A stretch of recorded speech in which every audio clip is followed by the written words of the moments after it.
2022, un año de disrupción y de divergencia. Con este foco arranca Allianz Global Investors sus perspectivas de cara al año que viene. Vamos a poner el foco en los bancos centrales, en qué podemos esperar de ellos, qué podemos esperar de la inflación y sobre todo si esos temores de esta inflación han desaparecido o no. Una de las principales preocupaciones a las que hemos estado mirando a lo largo de este año 2021, todavía marcado por el impacto negativo de la pandemia, de la crisis sanitaria. Vamos a hablar en los próximos minutos con Stefan Hofrichter, is Head of Global Economics and Strategy in Allianz Global Investors. Stefan, thank you so much for having us a few minutes in Negocios Televisión.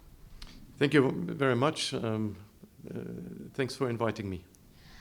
Stefan, in a global framework, which scenario do you see currently in stock markets? Which factors are driving investor sentiment? I think there are 5 factors which are likely to be key for markets going forward. It's the growth dynamics. We've already seen the peak. It's the inflation outlook. Let's see if we've already seen the peak, but more importantly, what will inflation look like not only next year but medium term? Monetary policy, of course. We may also add fiscal policy, but monetary policy is key. What are investors doing? How will their sentiment shift? And valuations are also important. Now, these are the 5 factors that I think will be key. Let me add that we don't share the concerns of a stagflation scenario that describes the 1970s. This is not what we are going to see. We are seeing an ongoing expansion, but at a lower pace. We see inflation. Most likely, or the risk is that inflation will continue to surprise on the upside. But again, no repeat of the 1970s, and we also expect central banks to react. In such a scenario, we are not too negative on risky assets, on equities.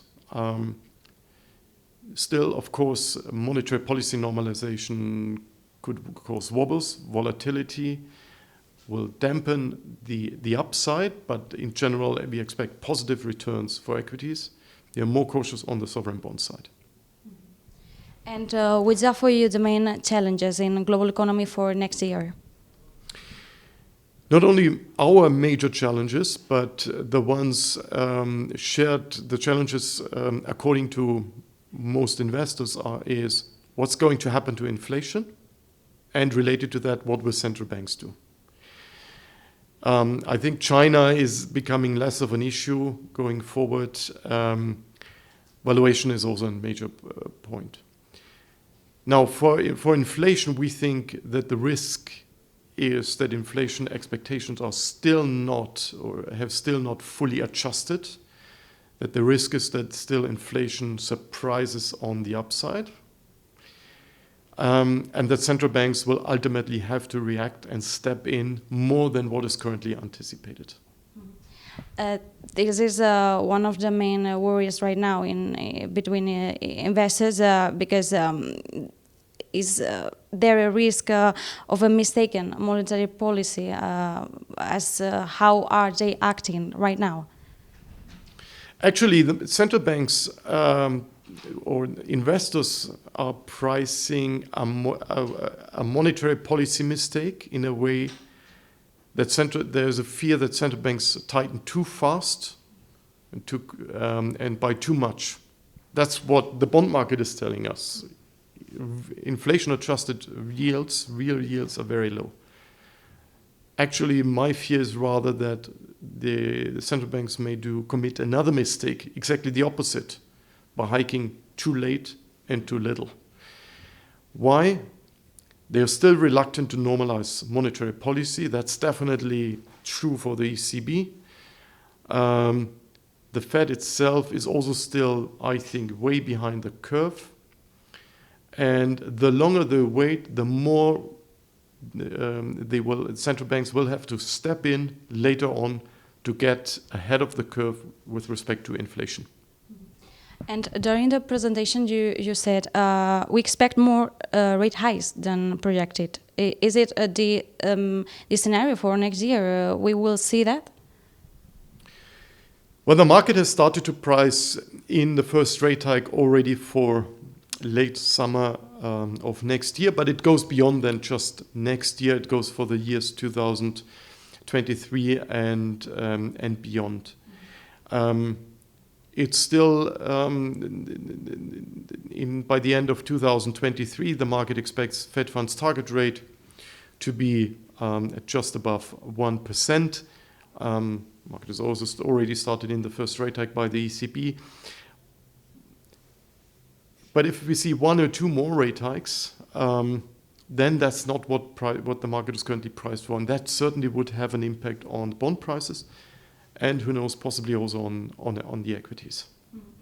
Stagflation is another issue, has been a main subject during 2021. Are stagflation fears overdone? I think they are. Stagflation describes what happened in the 1970s and early 80s.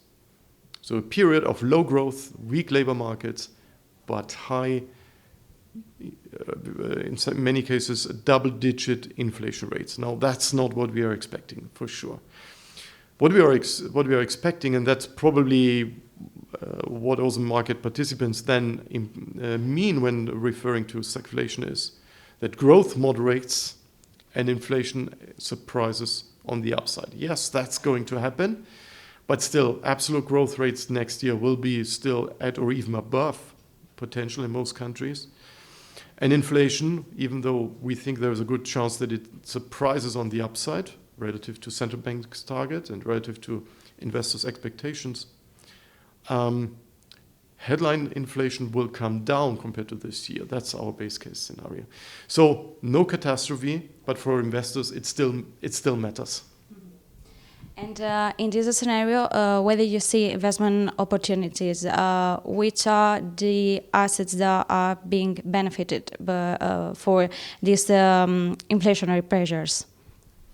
Now, if we are right with our expectation of inflation being above expectation, but not dramatically, so let's say inflation settling in the range of 2 to 4%, now, which still seems very high, that still would favor equities, for sure.